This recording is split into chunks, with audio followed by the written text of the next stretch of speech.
When I tried to tell the people that something strange is going on at the Hidden Hills with Drake, y'all thought I was playing. But now we got proof. Shout out to the Ville, because they ain't listen to me. Maybe they listen to the Ville, right? We got proof that the Hidden Hills didn't get sold for the reason that they said they did. This conversation that we had last night talking about Hidden Hills, we had talked about Hidden Hills last time because of DJ Vlad. DJ Vlad did an interview with Akademiks where he had talked about Drake and this YOLO estate. This YOLO estate was in the Hidden Hills where Drake used to live at when he stayed in California. Yep. Now, this is close to Calabasas. This is when he had a conversation with Akademiks, and he had told Akademiks that he wouldn't be surprised if Drake covered up some type of suspicious activity that happened there because of all the parties that he threw there. See? Now, it turns out last night we had found something. Now, Vlad said that on the interview recently. Make sure y'all check out the last footage I put out. He said that in the interview. Him and Akademiks were talking, and even Akademiks was thrown back like, what? Out that's related to Hidden Hills. But just for a quick refresher, I'm going to play the clip right now of where DJ Vlad has said that there was some suspicious activity. Yep. I will say, though, you know what I was impressed by? With all the shit and say not like us and everything, people talking about Drake, not one chick even erroneously filed a lawsuit or like, I thought there was going to be a few of those to take advantage of the moment. And there's been not one person I was like, that's accused Drake of anything. Nope. Yeah, but I wouldn't be surprised if some shit starts coming out. Well, from what I understand, when Drake first moved to like Hidden Hills, like they were wilding out in that house. It got spooky. Homies were doing some shit. Now, what does wilding out mean? That's number one. Number two, another thing we got to think about is, what do Vlad know about wilding out? Like, what type of wilding out would Vlad consider wilding out? Like, if Drake brought a whole bunch of females to the crib and they look nice and he indulgent, Vlad don't look like the type that got females coming to the crib. So, hold on. That probably got covered up somehow. You know what I'm saying? And now maybe people got paid. And maybe they was partying. No, not like. I heard some stories, you know, but I'm not going to mention them. They was getting it in type shit. I mean, some things could happen. Maybe he's paying them off. Like, I think Drake is just paying them off. And so, I mean, listen, So that got everybody's attention. That got everybody's ears ringing. They wanted to know, what did Vlad mean by that? Why is he saying that something happened at Hidden Hills? Or why is he saying that something could have happened at Hidden Hills to where Drake had to pay to cover it up? A very strange thing for Vlad to say out of nowhere. And it had people thinking, well, what happened?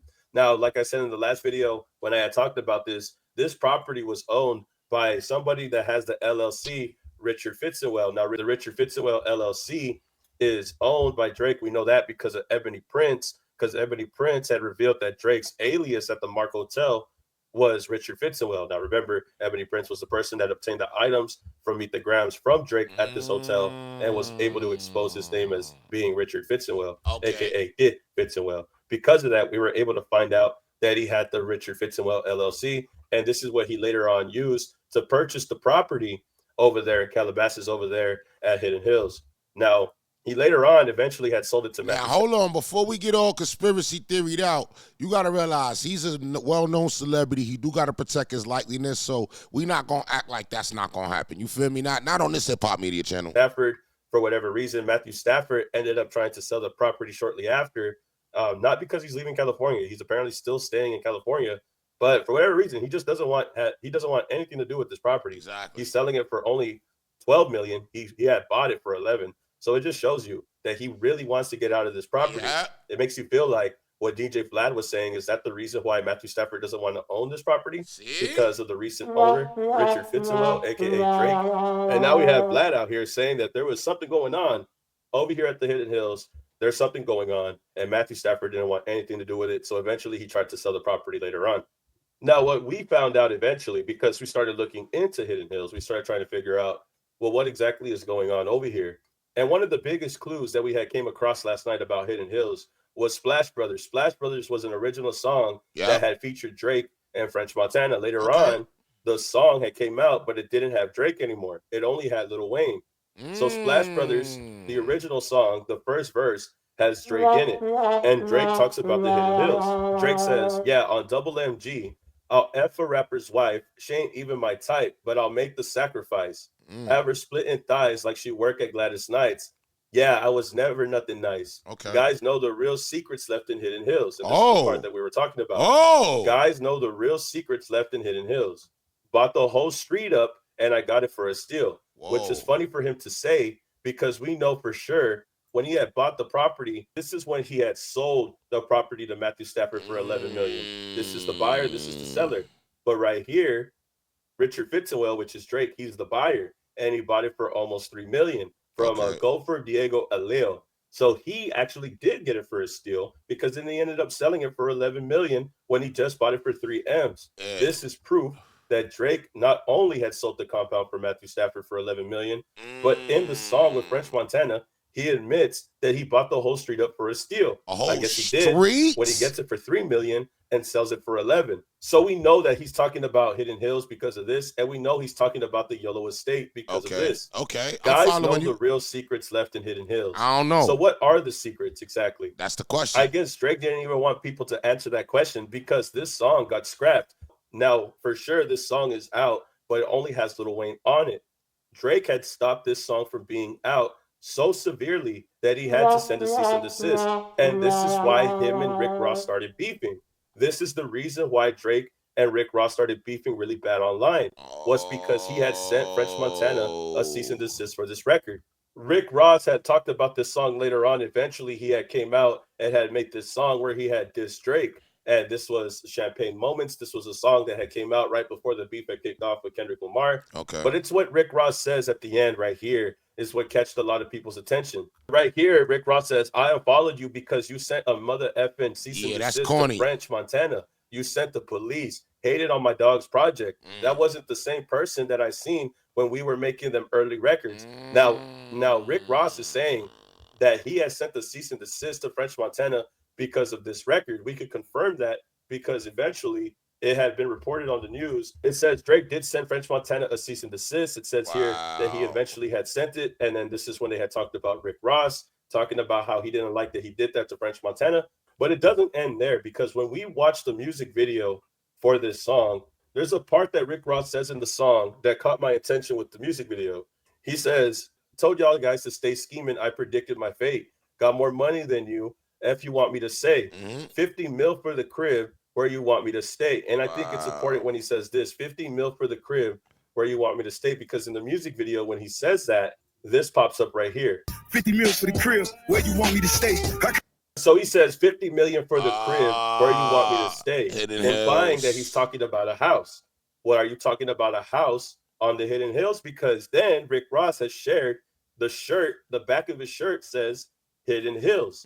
So now I'm thinking, that's deep. Wow, this is deep. Rick Ross know what? Hold on. Right now, I need y'all to subscribe and hit the top bell on this channel. I need you to write deep if y'all, no Diddy, write deep if y'all liking the logic that we going on this, because I like the angle that he's going with this, and that's why you need to get other people involved so you can get other perspectives. What's going on with Hidden Hills? Does Rick Ross know what's going on with what DJ Vlad had talked about? And is he exposing it because Drake had sent a cease and desist to him in French Montana? That's weird. I unfollowed you because you sent a mother effing cease and desist to French Montana. You sent the police and hated on my dog's project. That wasn't the same guy that I seen when we were making early records together. Now, Rick Ross is upset because Drake had sent that cease and desist. But I'm thinking that Drake had sent that cease and desist because of the fact that he didn't want anybody to hear him talk about the real secrets left in Hidden Hills. And out of spite, Rick Ross makes a diss record called Champagne Moments. And when he talks about a crib, he shows the back of his shirt in the music video that says Hidden Hills. The same thing that DJ Vlad had talked about when he said that Drake could have paid to cover up some suspicious activity that happened at that party. Which I thought was crazy. No, not one person that's coming out. From what I understand, when Drake first moved to like Hidden Hills, like they were wilding out in that house. And him and his homies were doing some shit that probably got covered up somehow. You know what I'm saying? And now maybe people got paid. And maybe this partying. No, not like. I heard some stories, you know, but and I'm not going to mention them. It was getting it in type shit. I mean, some things could happen. Maybe he's paying them off. Like, I think Drake is just paying them off. And so, I mean, listen. Which makes me feel like I talked about in the last video, why Matthew Stafford decided to get rid of the property. I feel like Matthew Stafford had found out that this was Drake's party compound. There was a lot of stuff that went down there when he used to live there. And it just made me feel like Matthew Stafford just tried to get rid of the property altogether because he didn't want nothing to do with it. Why else would he sell the property for only an extra $1.5 million off the top? He bought it for 11 and he's trying to get rid of it for 12. Doesn't seem very profitable if you ask me. But moving forward, I really do think that Rick Ross was trying to send a message to Drake when he had made this music video. I think that he knows what's going on in Hidden Hills, because why else would he wear this shirt during a diss track music video that he's sending out to Drake. This whole song is a diss record for Drake that he decided to make a music video for. I don't think that it's just a coincidence that he's wearing Hidden Hills. Yeah, and at the same time as he's rapping the lyrics, that's not a reach. That's cool. He shows the shirt that says Hidden Hills where Drake used to own a crib at. Just feels like he's doing this on purpose to slight Drake. We have DJ Vlad, who's talked about Hidden Hills. We have Drake, who's talked about Hidden Hills in a scrapped verse. And then we have Kendrick Lamar, who seemingly is hinting towards 4 p.m. in Calabasas with 616 in LA. So we went back to 4 p.m. in Calabasas because this is basically Drake in Calabasas over there at the Hidden Hills. This is a song that he had created while he was staying there. It's getting spooky, y'all. At the time and owned the property. It's getting real spooky. In June 2016. So we went back to 616 in LA and 4 p.m. in Calabasas, because 616 in LA is supposed to be imitation of 4 p.m. in Calabasas, 5 a.m. in Toronto. It's supposed to imitate Drake when he took the time and location of places and named it after a title of a song. Okay. But what was funny, and real quick side note here, when we were doing this, 616 in LA was the name of the song, but 4 p.m. in Calabasas was actually released and created on June 2016, which is 616 in LA. Okay. Drake had released the song on 616, and he was in California, or at least owned a property in California at Hidden Hills at the time of this release. Okay. Even going as far as sharing the same messages on here, he says something like this. He says, I guess it's different in the city I come from. All of a sudden, I got people showing how much they truly resent me. The whole demeanor just spells envy. They trying to tempt me. Now, this is Drake talking about how people on his team are resenting him and they envy him and all of this, right? So going back to 616 in LA, like I said, it shares the same sentiments, same similarities, where Kendrick talks about how his entourage is only there to hustle you. 100 people you got on salary and 20 of them want you as a casualty. Wow. Now, I think that going back to this is showing us that Kendrick knows what's going on at Hidden Hills. Yeah. Kendrick knows exactly what's going on. And the same similarities in the lyrics are showing you that, going back to 616 in LA, the time matches the date of the song's release. Not only that, but it also has the similarities of when Drake is talking about people in his team resenting him. It also... All right, it got a little reachy towards the end. I like the beginning of it, though. But I definitely wanted to get his perspective on that, too, with the whole Hidden Hills with VladTV and Akademiks, because I know I wasn't the only one that's seen that. And there's other videos that's pointing out the same type of points, you know what I'm saying? So I definitely wanted to make sure that I got another perspective, you know what I mean? Make sure y'all definitely subscribe. Hit the top bell. I need some communication from the crowd so I know what to do. Other than that, I'll see you on the next one. I'm out of here.